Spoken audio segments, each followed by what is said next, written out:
Alors, question de Dal. Si tu avais rien aujourd'hui, tu irais vivre où pour tout construire, opportunité et qualité de vie? Où j'irais vivre si j'avais rien. Ouais. Tu sais, moi, j'ai pas peur de repartir à zéro. Comme je t'ai dit, il n'y a pas de sous-métier, pas de sous-homme. Moi, tu me dis nettoie les chiottes, je le fais. Je m'en fous et je le fais avec le sourire. Parce que, voilà, il faut bosser dans la vie. On m'a appris à bosser. Euh, je sais pas. Les pays où je trouve, ça dépend. Ça dépend. Si j'ai zéro et je repars à zéro et je suis salarié, Mhm. bah, je vais en Suisse, en Australie ou au Luxembourg. Mhm. Je suis bien payé parce que l'idée, c'est de mettre de l'argent de côté vite fait pour aller faire mon business. Une fois que je fais mon business, ça dépend. Si je suis dans le digital, je suis un digital nomade, je viens à Dubaï.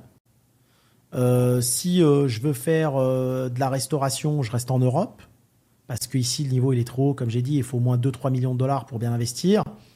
Je viserai les pays où les banques financent le mieux. Tu vois.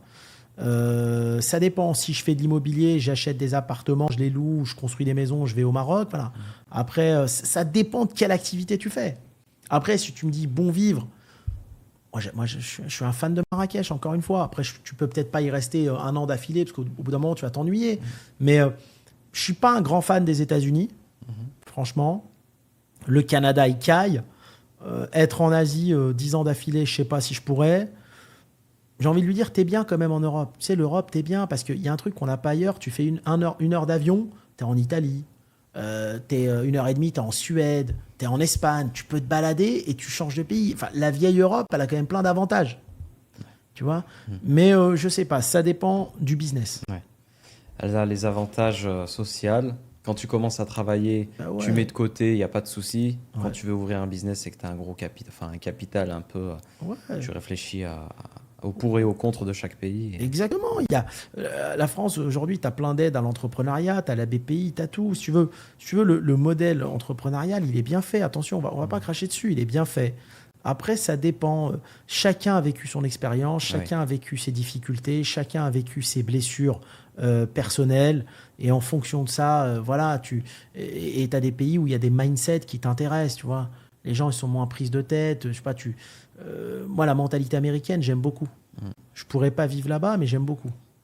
Tu vois, après, il y a plein de pays, le monde est grand. Ouais. Après, va pas faire du business en Chine. Je l'ai fait, c'est très compliqué. Il faut s'adosser aux Chinois.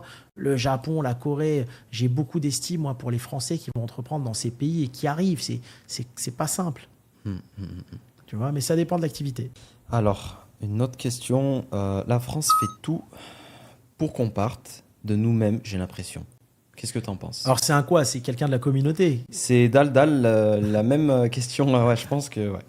Il n'y a pas de photo, donc j'arrive pas à voir son visage.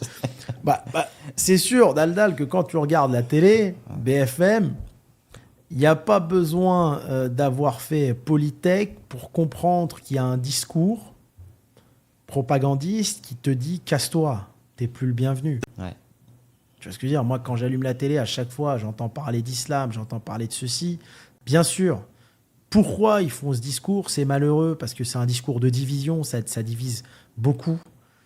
Et aujourd'hui, à force d'entendre ce discours, même le français qui est là, qui fait sa vie, tu as l'impression qu'il aime plus les Maghrébins, qu'il aime plus l'islam, parce que souvent, il sait pas ce que c'est l'islam. Moi, j'ai des potes, ils me parlent de l'islam, et je dis, lis avant de me raconter tes conneries. Tu vois. Pour eux, on est tous des terroristes, on est tous, tu vois. Ouais. Mais je dis, lis avant. Je dis, mais c'est pas ça l'islam. L'islam, ça prône la paix. Tu mélanges tout. C'est un manque d'information. Ils savent pas ce que c'est. Donc, en fait, comme ils savent pas ce que c'est, ils jugent très mal la religion, tu vois.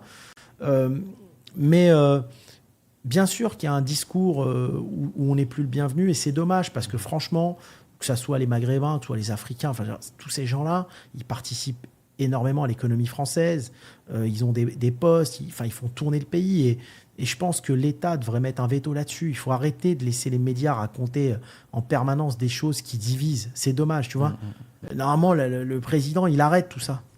Et je pense pas que quelqu'un comme Macron soit quelqu'un de raciste, clairement. Tu vois, pour le connaître via des personnes, je pense pas. Tu vois, c'est quelqu'un qui aime bien la diversité. Il a voulu mettre Aya Nakamura pour les JO. C'est lui qui a voulu. Hein. Tu vois comment il fait avec Mbappé lors d'une Coupe du Monde. Je pense pas. Mais c'est après, c'est les médias qui sont en train Ouais. de tuer le pays. C'est Ouais, les carrément. médias. Ouais. C'est Il y a un immédiat. peu plus de restrictions à ce niveau-là. Mais bien sûr, il faut bloquer. Ils divisent en permanence. Question de Saïd. Faut-il se diversifier dans l'activité ou rester concentré sur son cœur de métier? Cette question, elle est intéressante, Saïd.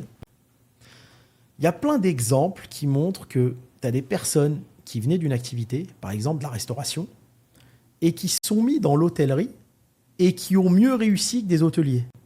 Et il y a des gens qui sont venus vierges dans la restauration et qui ont mieux réussi que des gens qui sont dans la restauration depuis 40 ans.